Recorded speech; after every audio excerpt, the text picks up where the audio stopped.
হ্যাঁ হ্যাঁ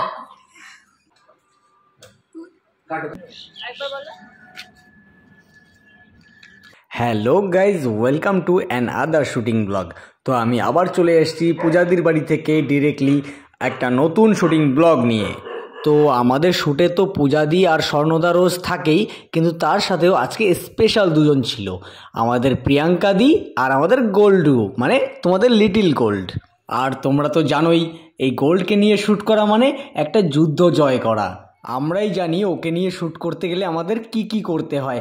আমাদের নাচতে হয়, গাইতে হয়, ওকে কান্না করাতে হয়, আমাদের নিজেদেরকে ফালতু কারণে হেসে ওকে হাসাতে হয়।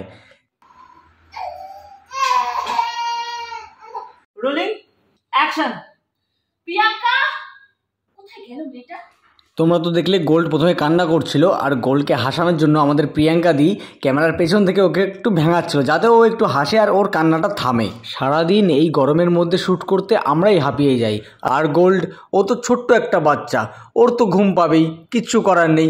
তো এই দেখো, আমি ওকে নিয়ে একটু খেলা করছিলাম, কিন্তু কিচ্ছু, ও খুব টায়ার্ড হয়ে পড়েছিল।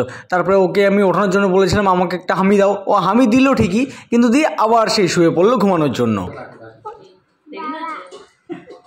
আর এরপরে আমাদের সেটাই হলো যেটা আমাদের শ্যুটে প্রত্যেক দিন হয়, মানে প্রিয়তোষ আর আমাদের দীপুর একটু হালকা পাতলা মারামারি, আর তাদের মধ্যে আজকে আমাদের আবিরও ছিল, আবিরও একটু মজা নিয়ে নিল।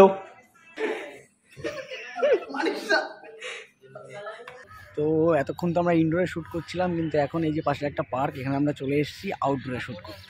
পার্কটা ভালোই ছিল, কিন্তু একটু ওল্ড ফ্যাশন। আর শুনলাম বিকাল হতে না হতেই এই পাড়ার সব বাচ্চা কাচ্চা বুড়ো বুড়ি যারা আছে সবাই নাকি এই পার্কে এসে আড্ডা মারে। তো সেই কারণে আমাদের শ্যুটটা খুব তাড়াতাড়ি কমপ্লিট করতে হবে।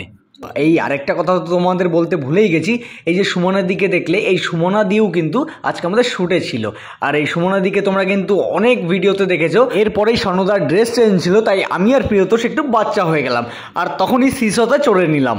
আমি নেমেনি, ছোটবেলায় কোনোদিনও উঠিনি, বড় হয়ে উঠলাম। তো এরপরেই শুরু হয়ে গেল আমাদের নেক্সট সিন। আর সন্ধ্যা হয়ে আসছিল, আর আমরা আউটডোরে এসেছিলাম, সেই কারণে আমরা কোনো লাইটও নিয়ে আসছিনি, যেহেতু দিনের বেলা সিন, তো কোনো লাইটের দরকার নেই। কিন্তু সন্ধ্যা হয়ে যাবে কেই আর জানতো। কিন্তু যত বাধাই আসুক, শ্যুট তো শেষ হবে না। পূজা শাহর ফেসবুক পেজ বলে কথা, শ্যুট কমপ্লিট করতে হবে তোমাদের জন্য। ভিডিও শ্যুট কমপ্লিট হয়ে গেল, এইবার জাস্ট ফটোশ্যুট হচ্ছে কমিউনিটির জন্য। 1 2 3 রেডি।